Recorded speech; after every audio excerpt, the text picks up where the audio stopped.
Ok, vamos a dar comienzo.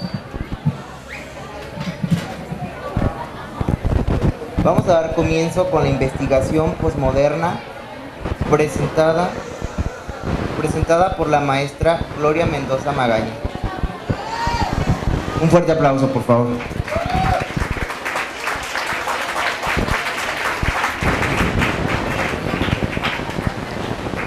Vamos a solicitar al auditorio que tome su lugar, por favor. Vamos a comenzar para que no haya ruidos.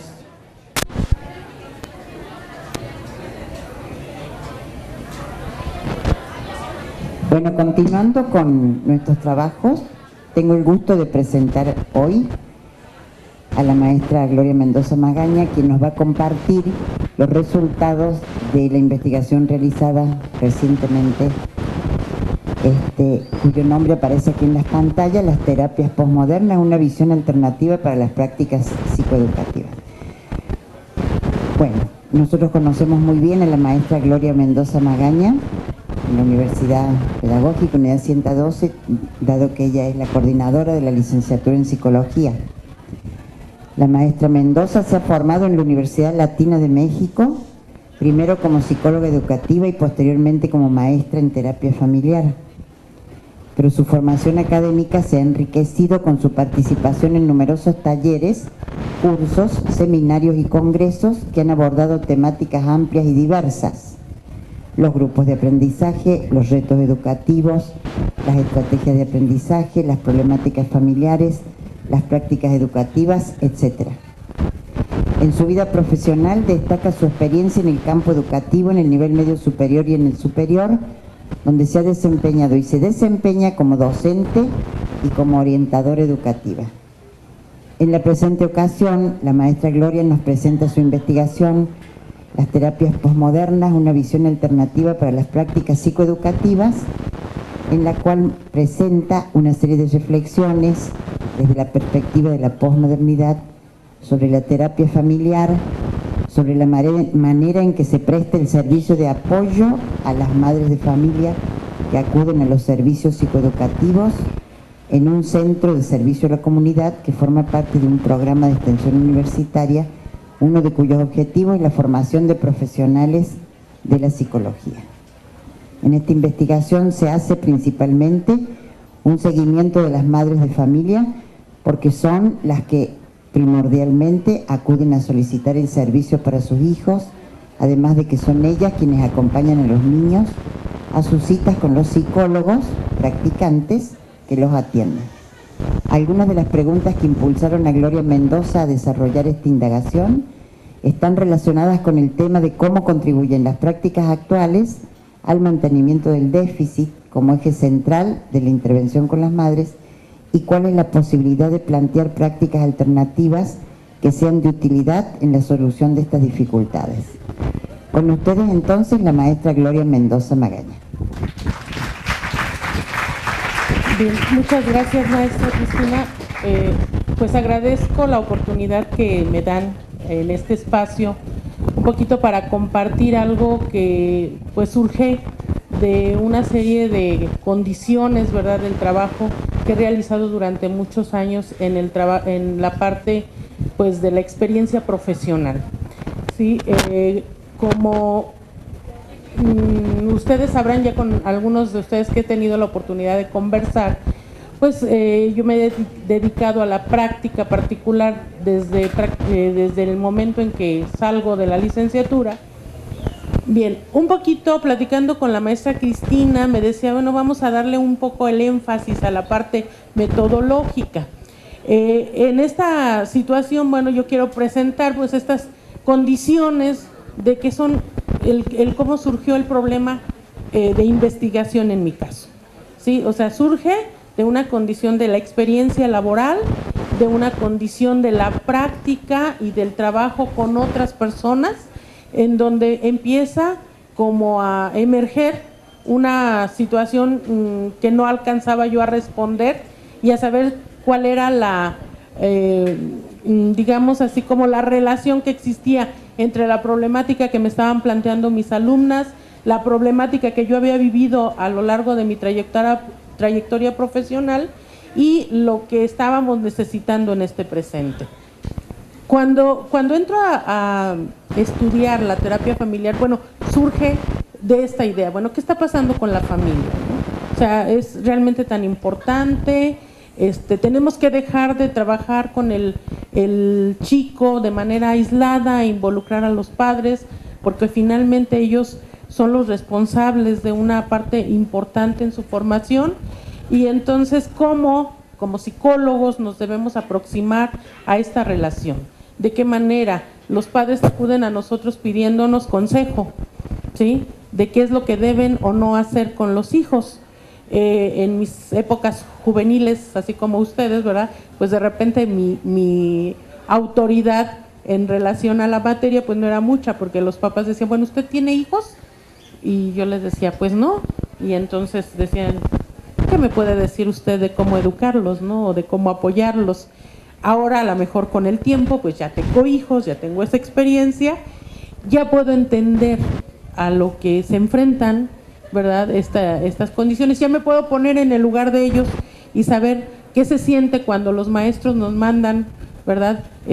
Un montón de cuadernos para que hagamos la tarea con los hijos, y cuando tenemos que ir a trabajar y que hacer otras actividades, cuando además nuestro tiempo lo tenemos que dividir no solamente con uno, sino con dos o con tres, ¿verdad? Y aparte las funciones del hogar, las tareas de atención con la pareja y el tiempo para nosotros como mujeres. Entonces, bueno, empiezo ya a entender esto y me doy cuenta de que no es suficiente el trabajo individual con el niño, sino que este trabajo se tiene que hacer extensivo, pero también me doy cuenta de que no tengo las herramientas suficientes para abordarlo, y por eso pues opto por hacer la maestría en terapia familiar. Y entonces, bueno, ahí decía yo, ¿cómo vincular esto que parece como muy clínico, esto de las terapias, que aparte no ha sido algo que sea como mucho de mi gusto, de mi agrado, ¿verdad? Con la parte educativa? Me peleé mucho, ¿verdad?, con esta condición, porque yo sabía que mi función o mi idea no era ser terapeuta familiar, sino que buscaba llevar el conocimiento que iba a adquirir en esta maestría al terreno educativo. Y entonces pues viene esta condición, y bueno, finalmente mi asesora me dice, sí se puede, y entonces vamos a trasladarlo, y me ayudó un poquito a encauzar estas condiciones. Anduve divagando, como muchos de ustedes, ¿verdad?, en su trabajo de tesis, con temas y cosas que no me gustaban, sino simplemente por el hecho de cumplir con el objetivo, que era presentar un proyecto de investigación. Y al final pues todo resultaba en ensayos fallidos, ¿verdad?, porque realmente no era algo que a mí me apasionara y que no le encontraba una relación con mi actividad cotidiana. Entonces, bueno, de ahí surge todo esto, y mis objetivos en esta investigación, uno de ellos es analizar el formato de intervención con los padres de familia que acuden a solicitar el servicio psicoeducativo para sus hijos desde un enfoque posmoderno. Sí, ahí ya entramos con una palabrita que es la posmodernidad. Y esto pues me lleva a decir, bueno, yo estoy parada en una visión, en un lugar desde el cual yo voy a tratar de ver una realidad, entonces tengo que conocer un poquito más acerca de qué se trata ese enfoque posmoderno. Ahorita les voy a platicar cómo fue que incursioné en el conocimiento de este enfoque. Antes les voy a hablar de mi segundo objetivo, que era identificar algunas prácticas de las terapias posmodernas que pudieran ser utilizadas en las prácticas psicoeducativas. Si estamos hablando de una postura en términos de los paradigmas, como ya mencionábamos hace rato, pues los paradigmas generalmente permean a todas las prácticas sociales y culturales que están inmersas en el momento en que el paradigma está como en su máxima expresión, ¿verdad?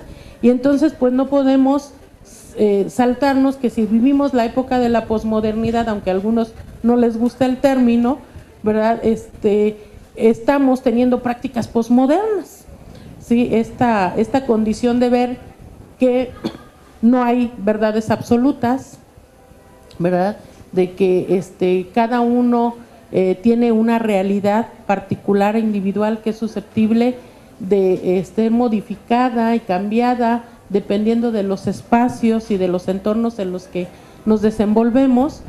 El hecho de saber que no hay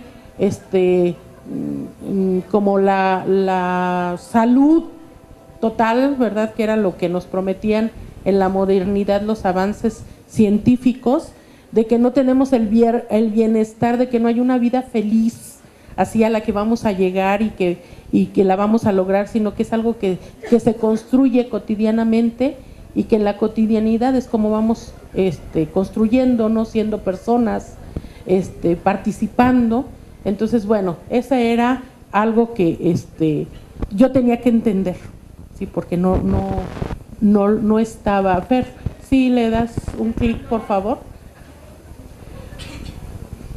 Y entonces, bueno, tuve que hacer una serie de investigaciones buscando cuáles eran los antecedentes para poder entender qué era la posmodernidad. Pues tenía que entender qué había antes o qué se había escrito en torno a esto, y entonces busqué estos antecedentes teóricos y me encontré con que las terapias posmodernas o la posmodernidad, ¿verdad?, es dentro del paradigma de la psicología y de la terapia familiar, pues tienen influencia de la parte cognitiva, como lo veíamos hace un rato, en donde se reconoce al individuo como alguien que construye significados, sí, y entonces que le atribuye esos significados a las cosas o a los objetos de la realidad. Y entonces aquí encontramos los conceptos como atribución, como una representación social, y las teorías del interaccionismo simbólico, que es, una vez que construimos esos significados, nos dan la oportunidad de poder comunicarnos, porque estamos hablando de lo mismo o nos entendemos en esa simbolización que hacemos culturalmente y en las interacciones. Y por otro lado, las orientaciones discursivas, que tienen que ver con la etnometodología, que es como estudiar, ¿verdad?, al individuo dentro de su ambiente, ¿verdad?, y de sus prácticas cotidianas culturales, y la teoría de los actos del habla. El habla por sí misma se convierte en un acto, al hablar, al discurrir, es un acto que le da significado. Yo le estoy hablando desde esta postura y entonces estoy significando mis palabras, ¿verdad?, desde la postura posmoderna, para que ustedes lo entiendan desde esta condición de la cotidianidad, de lo que nosotros hablamos comúnmente. Y por otro lado, la teoría del poder, descrita por Foucault, en donde nos dice que el discurso en sí tiene un poder sobre nosotros. De lo que hablamos, cómo lo decimos, ¿verdad?, estamos marcando nuestra manera de pensar y nuestra manera de actuar, ¿sí?, en términos sociales, ¿sí? Y entonces hay discursos que son pues los discursos dominantes, ¿verdad?, en términos de una sociedad, y en términos de la psicología podríamos reconocer los discursos dominantes del quehacer psicológico, lo que nos dicen que debemos hacer los psicólogos, ¿sí?, dependiendo del discurso al que estamos respondiendo. Y hay discursos alternativos, que son aquellos que responden a las necesidades o a las características de las condiciones culturales en donde estos se están desenvolviendo, ¿sí? La epistemología del pensamiento posmoderno también tiene sus bases en tres conceptos fundamentales, que es la deconstrucción. Es decir, nosotros hemos construido, hablábamos de la construcción de ciertos principios, ciertos significados, pero a veces esos significados no nos alcanzan para describir la realidad que vivimos, o nos llevan a descripciones erróneas, poco productivas, sí, que nos ponen en posiciones de las cuales ya no podemos como salir, y entonces tenemos que entrar en este proceso de deconstrucción, es decir, poner fuera aquello que hemos construido de tal manera que podamos entenderlo, porque muchas veces las maneras en que tenemos nuestros aprendizajes pues son maneras repetitivas, sí repetimos como periquitos, ¿verdad? La teoría de Brunner, la teoría de Ausubel, la teoría de Piaget, pero realmente no le estamos dando un significado, no le estamos dando un sentido. Entonces la deconstrucción nos ayuda para poder primero saber qué es lo que estamos repitiendo y si eso que estamos repitiendo corresponde a nuestra realidad y a nuestra sintonía en términos de lo que queremos en cuanto a profesionistas o en cuanto a personas, ¿sí? Otro de los términos es el realismo crítico, que usa Polkinghorne, ¿verdad? Y que dice la situación de que todo es cuestionable, ¿sí? La realidad es cuestionable, no hay realidades absolutas, de tal manera que todas las teorías que aprendemos pasan a formar parte de esa realidad cuestionable, ¿sí? Y entonces, por lo tanto, los paradigmas no son totalmente verdad, como a veces buscamos, ¿no? Yo me encontraba con la situación de que se acercaban mis alumnas y me decían, es que dígame cuál es el tratamiento correcto para este niño, ¿no? Y de repente, bueno, como buena psicóloga, pues yo le daba paso 1, paso 2, paso 3, y pues resulta que no funcionaba. Y entonces, pues decía, ¿cómo puede ser que Skinner, ¿verdad?, no funcione con su modificación y sus técnicas? Entonces, los papás que no lo están aplicando. O sea, siempre había una salida para explicar esas fallas, pero aquí nos enseñan que no, que estas condiciones, si no las vemos en ese contexto, en la condición total, holística, pues entonces no las vamos a poder entender y por lo tanto pues va a ser difícil que podamos intervenir. Y uno de los conceptos que a mí en lo particular me impactó mucho fue el concepto de Foucault del poder constitutivo. Primero, porque Foucault no entiende el poder como un acto de dominación maligna, ¿no? O sea, no es así como el poder es algo que no debe existir. El poder no debe existir. Bueno, él dice, el poder existe y tenemos que reconocerlo. Sí, eso fue como lo que yo rescato de la posición de Foucault. Tenemos que reconocerlo y tenemos que saber cómo participamos de él o cómo también somos víctimas, si así lo quieren ver, de él. Y entonces él habla de los poderes, del poder en términos del conocimiento, o sea, dice que el conocimiento da poder, ¿sí? Y habla del conocimiento subyugado, ¿sí? Y de lo que serían los conocimientos, no lo define como tal, pero serían como totalizadores, ¿no? O sea, los conocimientos que de alguna manera están y son reconocidos y son como identificados como autoridad, ¿sí? Y aquellos conocimientos que de alguna manera son como parte de la cultura, son conocimientos más subjetivos en el terreno no de lo individual, sino más de lo cotidiano y que a veces no se corresponden unos con otros. El poder, desde la parte de autoridad, pues generalmente subyuga a los poderes particulares, ¿sí? A los conocimientos particulares. ¿Sí? O sea, ese conocimiento autoritario que decía, nosotros sabemos cómo deben ser educados los hijos, ¿cierto?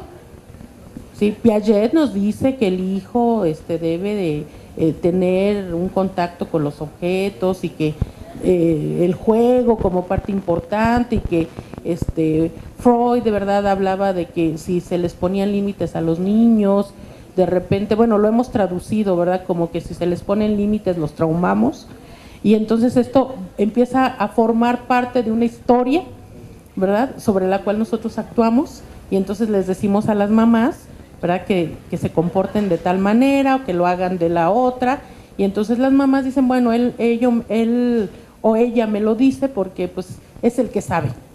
Por ahí con mis alumnos de primero, pues vimos por ahí una serie, ¿verdad?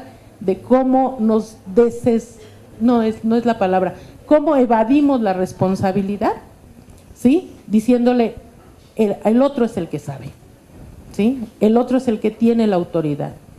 Y entonces si el otro me lo dice y no funciona, pues entonces la responsabilidad es del otro, ¿sí? Y entonces Bueno, la cuestión aquí con el poder de Foucault sería que nos apropiemos de ese poder, que seamos agentes de ese poder y que lo utilicemos, ¿verdad?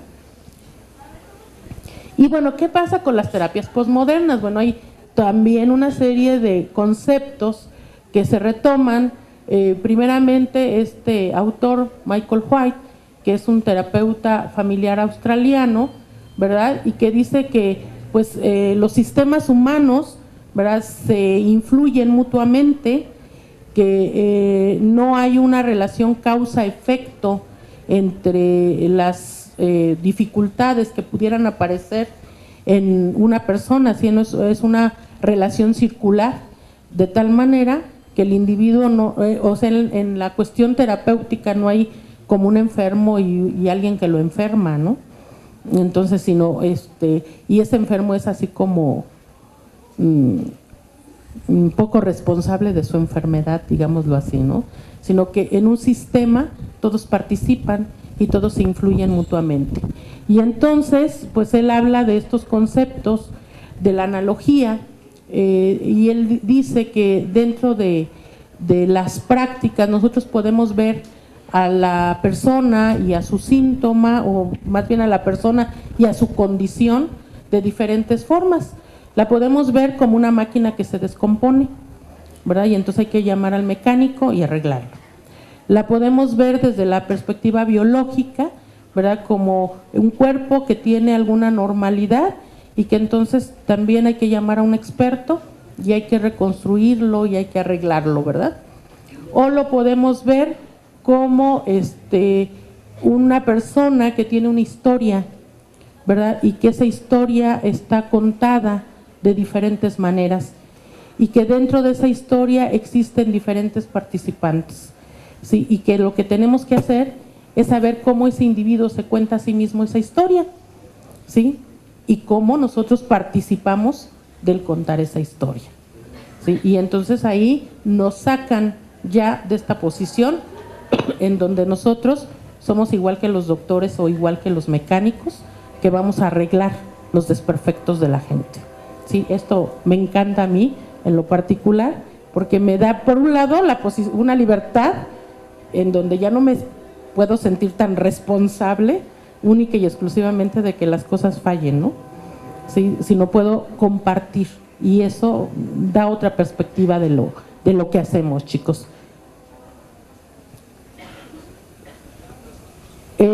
Tenemos a otra autora, Gerlin Anderson, que también es terapeuta familiar, y ella trabaja con la terapia colaborativa, en donde ve que la relación terapéutica la describe ella como un acontecimiento lingüístico. O sea, es una conversación. Y esto también, de repente en la práctica, nos vemos en situaciones en donde las personas que nos van a consultar, ¿verdad?, de repente conversamos con ellas y terminan y nos dicen, bueno, ¿y qué, no me va a dar algo más? No sé, una receta, un medicamento o algo por el estilo. O sea, como que por venir a platicar con usted tengo que pagar. Estoy hablando de la práctica privada, ¿verdad? Y por eso muchas gentes dicen, no, pues para pagar por conversar con el psicólogo, pues mejor converso con la comadre, ¿verdad? Y a ella no le pago. Entonces, bueno, Gerlin Anderson dice que nosotros tenemos que ser expertos en esa conversación, ¿sí? Esa es la diferencia de conversar con nosotros y conversar con la comadre, ¿verdad? Esa es una situación. Y entonces, ¿cómo vamos a construir esa expertez? Bueno, pareciera contradictorio, pero Anderson nos habla de la postura de curiosidad, del no saber. El que es experto en su vida y en su situación es la persona, ¿sí? Es el niño, es el padre, es el maestro, ellos son los expertos, ¿sí? Nosotros solamente somos curiosos que vamos a conocer su ambiente y que vamos a formar parte de él en ese conocimiento, porque aparte no podemos ser observadores así periféricos, sino que desde el momento en que entramos ya formamos parte del sistema, ¿verdad? Y entonces tenemos que adoptar una postura respecto a su sistema. Entonces, ella propone precisamente la conversación colaborativa y la postura de curiosidad. Entonces, yo no sé del tema, quien sabe es usted. Entonces, el taller para padres o el trabajo con padres ya no sería yo le vengo a decir cómo educar a su hijo, sino dígame cómo lo educa. ¿Sí? ¿Y cuáles son esos resultados que usted obtiene con esa educación? ¿Sí? ¿Son a los que quiere llegar? ¿Sí? Porque de repente los papás dicen, es que de repente le pego, ¿no? Todavía hay esas prácticas. Y bueno, desde la psicología y desde las leyes nos dicen que ya no se les debe pegar a los niños, ¿verdad? Pero sabemos que ahí son prácticas cotidianas, ¿sí? Que enfrenta a ese conocimiento general que dice, papá, mamá, no debes de pegar, ¿sí? Pero la mamá y el papá de repente dicen, pues, o sea, entonces, ¿cómo? Si esa ha sido la forma en que yo he aprendido. Pues empieza a ver permeada por estos ocultamientos, digámoslo así, en la dinámica. Entonces, por eso Herlín dice, una manera de romper esos esquemas sería con la curiosidad, ¿sí? Y el respeto, el no juzgar, ¿sí? Sabemos que son sus prácticas, que son sus recursos y que bueno, pues si les dan resultados, el problema es que no dan resultado, ¿verdad? Sí, o sea, al final de cuentas llegamos como papás a darnos cuenta de que no, o sea, golpeamos, pegamos, damos la nalgada y el niño sigue haciendo de las suyas. Entonces, pues, ¿para qué hacer más de lo mismo, no? Bueno, seguimos.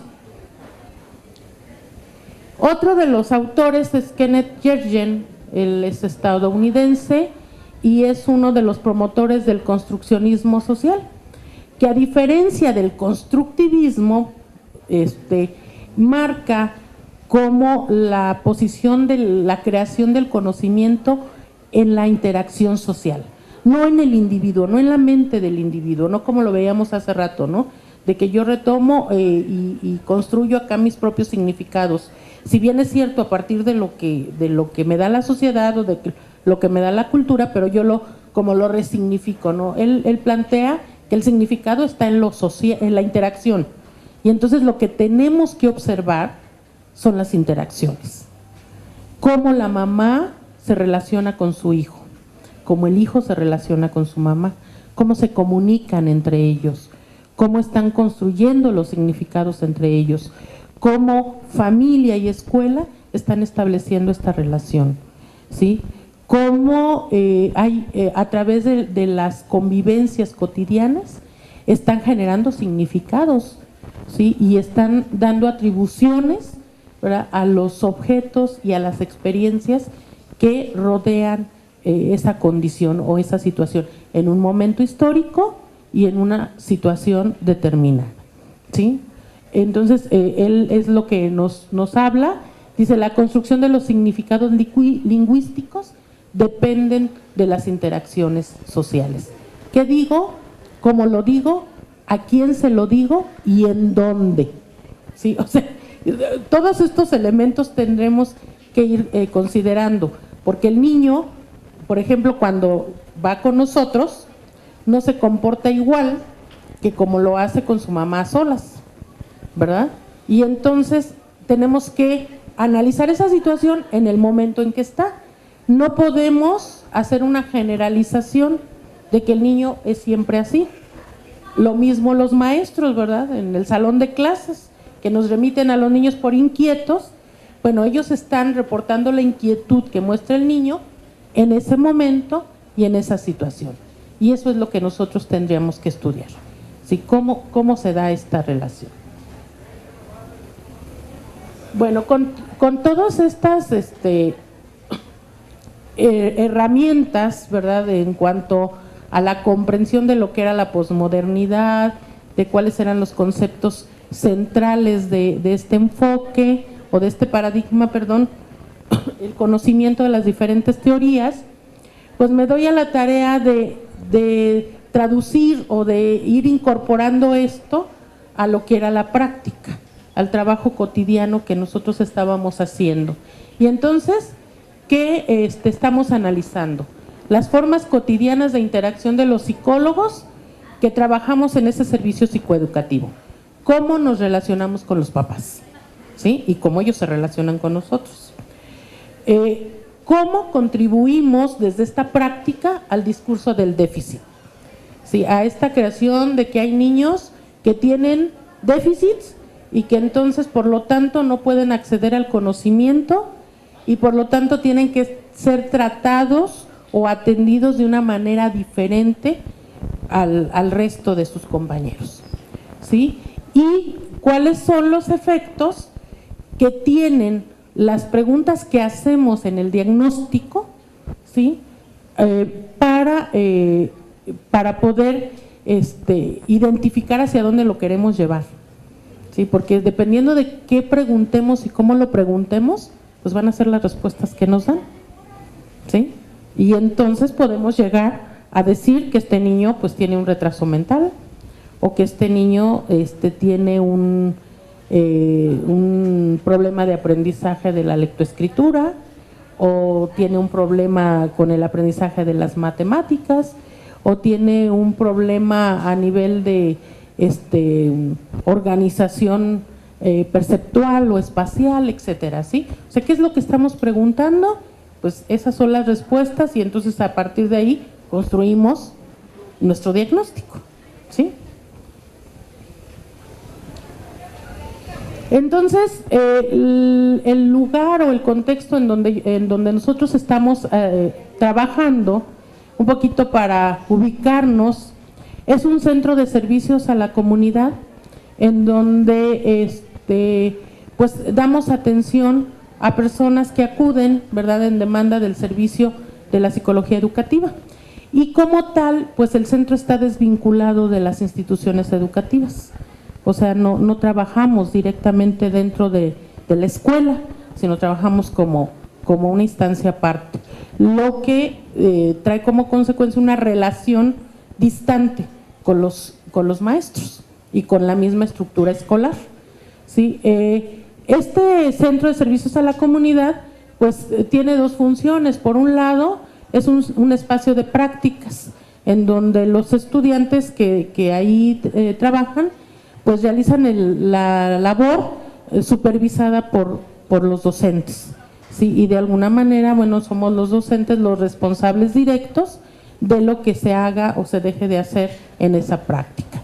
Y por otro lado, también, ¿verdad? Y pues por el hijo no quieren pagar más allá de 50 pesos.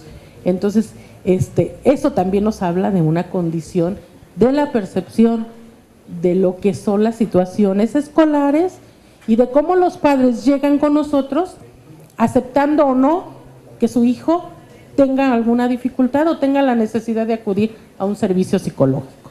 Entonces, ¿cuál fue el procedimiento que seguí? Bueno, yo, por un lado, debo decir que mi investigación pues tiene como referente el método cualitativo, ¿sí? Es un enfoque fenomenológico, porque estoy centrada pues en el fenómeno específico que estoy observando. Está diseñada bajo un estudio de caso, que es en particular este centro de servicios a la comunidad y la práctica que en él se desempeña. Y el procedimiento que seguí fue primero analizar las entrevistas que se hacían. Yo no tuve más que, mi papel fue meramente de analizar los recursos que ya me allegaban mis estudiantes. Ellas hacían las entrevistas bajo el formato tradicional que muchos de ustedes ya conocen, en donde preguntábamos sobre el motivo de consulta y entonces conocíamos cuál era la forma de percibir de las madres la situación, y a partir de esos motivos de consulta fue como yo fui construyendo, ¿verdad?, algunos de los elementos de mi análisis. Y las entrevistas iniciales que hicieron mis alumnas, ¿verdad?, con los padres de familia. Y por ahí una entrevista de profundidad que realizó también una de mis alumnas bajo mi supervisión, ¿sí? En donde ya metíamos dos aspectos de toda la teoría, que fue el introducir las preguntas de influencia relativa.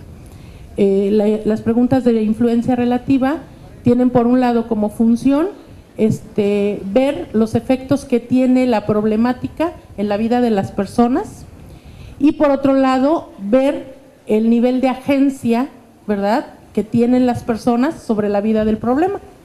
O sea, por un lado, cómo me ha afectado, y por otro lado, qué estoy haciendo que pues puedo sobrevivir con él, ¿no? Porque a fin de cuentas estoy viviendo con el problema y de alguna manera no siempre me afecta. A veces afecta más y a veces menos, y entonces tendríamos que engrosar esos elementos en donde las mamás nos decían que afectaba menos.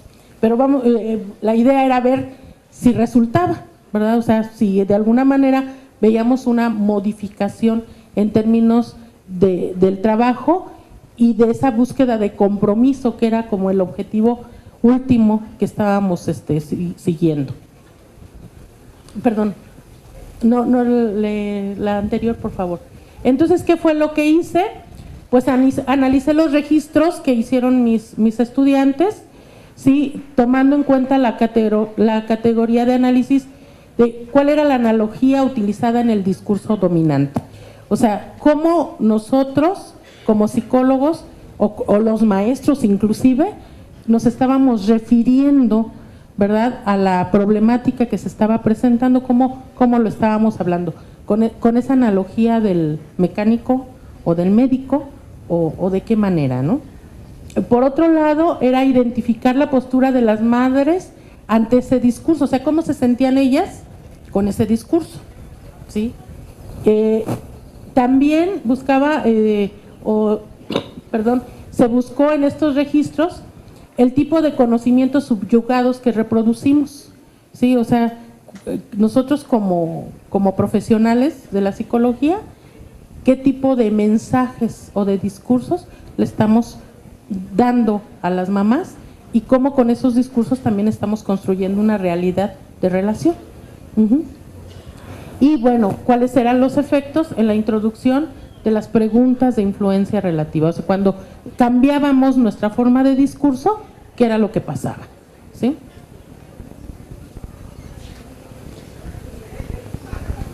Sí, entonces, con una mamá, que fue la entrevista de profundidad que hicimos, tratamos de ir trabajando a lo largo de su entrevista con la manera en que ella estaba asumiendo la posición ante la problemática de su hijo, que estaba teniendo problemas para adquirir la lectoescritura. Sí, ese era el problema central.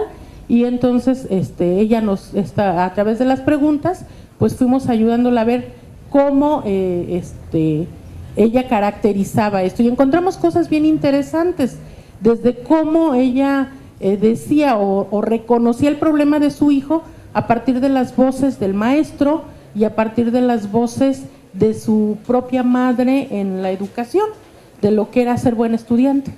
¿Sí? O ser buen estudiante tenía un significado para ella, con ciertas condiciones que debería de reunir un buen estudiante, y ante las cuales ella estaba constantemente comparando al hijo, ¿verdad?, y viendo cómo ese hijo no reunía esas características, y aparte esto estaba retroalimentado por la maestra, ¿sí? Entonces había esa situación. En esta entrevista se introducen las preguntas de influencia relativa, el tipo 1 que les decía, los efectos que el problema ha tenido en su vida.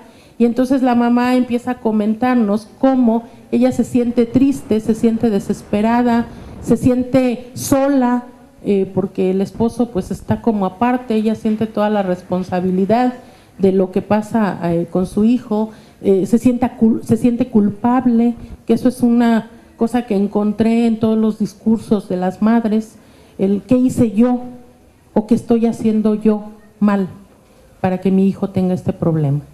Sí, y entonces si ya ahí tiene como todo este bagaje de la mujer es responsable de la educación de los hijos. Sí, ese es el discurso. Entonces, si algo sale mal, pues ¿quién está fallando, verdad?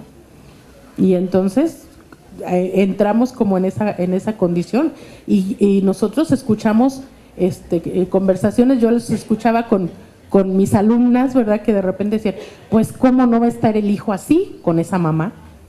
¿Verdad? Entonces había una disposición, a lo mejor lo hacían en el terreno ya de clase, pero finalmente si era lo que pensaban, se estaba permeando esa posición a su relación con las mamás, ¿sí? Y entonces esto trae también consecuencias significativas. Y por otro lado, la función de estas preguntas de influencia relativa, que es la función central, es llevar a la persona o a las personas a ser agentes, es decir, a saber que ellos pueden influir sobre el problema, ¿sí?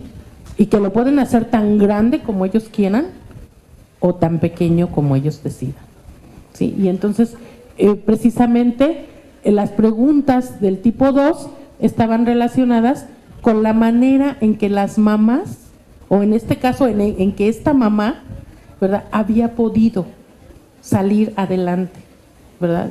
¿Cuáles cosas había hecho que le daban esa seguridad de que estaba lidiando, que estaba teniendo más poder que el problema, ¿sí? Bueno, ¿qué resultados se obtuvieron?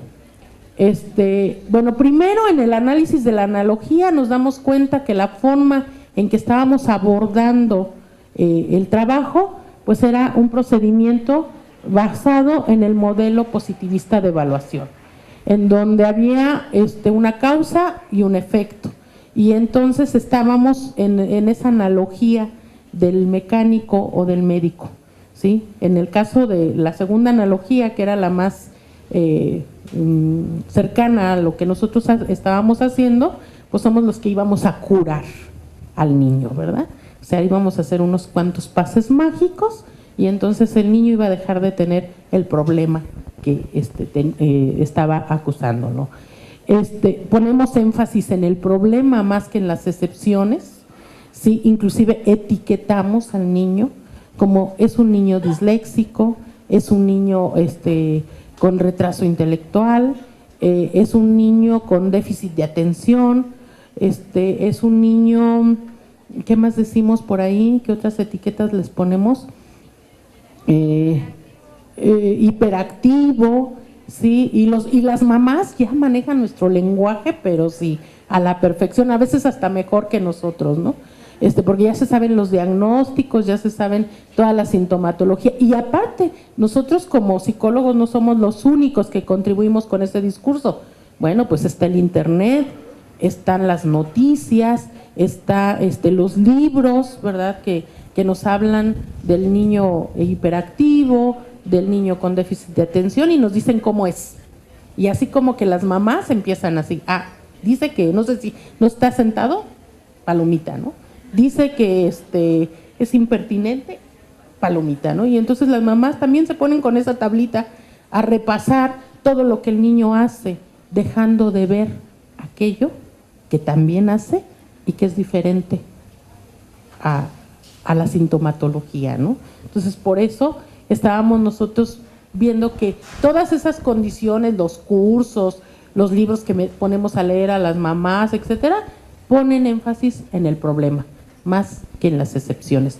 De ahí que a veces las mamás se sientan abrumadas, ¿no? Sí. Las madres entrevistadas hablan del hijo como el problema. Porque pues no, o sea, una forma de salvarme de la culpa, pues es decir que la culpa la tiene otro, ¿no? Y entonces, pues la culpa es de mi hijo, que es el que está mal y es el que me causa problemas, ¿sí?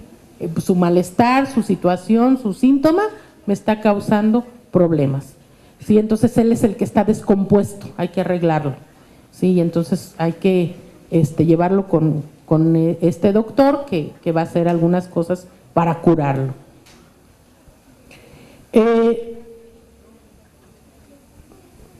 A la siguiente. Bueno, decíamos, se visualizan las mamás como causantes del problema, hacen una descripción de los hijos de manera negativa, ellas también se enseñan a reconocer única y exclusivamente lo malo que hace el hijo, lo que les decía, ¿no? O sea, esa tabla de cotejo está puesta en todo lo que confirma que mi hijo tiene tal o cual cosa, ¿sí? Y entonces dejan de ver algunos aspectos. Recurren a la versión dada por la maestra o por algún conocido o por algún especialista. la maestra me dijo, la directora me dijo, o tengo una comadre que a su hijo le pasaba lo mismo y entonces, ¿sí? O vi un programa de televisión en donde, ¿sí? O leí la revista fulanita, ¿verdad? En los pocos casos que encontramos de lectura, ¿verdad? Leí en la revista o en el periódico que el niño con déficit de atención, porque a veces también agregamos a nuestro discurso estos discursos hacia los medios, ¿no? Que tienen mayor alcance y entonces penetramos más en el pensamiento y en las conductas de las personas. Sí, dice, en algunas ocasiones sus relatos terminan con sentimientos de desesperanza. Pues ya me tocó, ni modo. Pues ya sé que no va a seguir. Sí, que con que termine la primaria me conformo, ¿verdad? Con que aprenda a leer y escribir. Y los maestros, no, pues con este niño con que socialice, ¿verdad? Ya, eso es suficiente. Sí, socializar implica pues jugar con los otros compañeritos, etcétera, y ya, eso es a lo más que podemos aspirar con este chamaco. Entonces, pues hay que enseñarlos a socializar, ¿no? Se va avanzando a lo largo de todo el trayecto educativo, pues con esa idea de que este niño es tonto y entonces no hay más nada que hacer por él, ¿sí? Y entonces como él es tonto, pues hay que dejarlo, ¿verdad? Ya no tenemos más nada que hacer.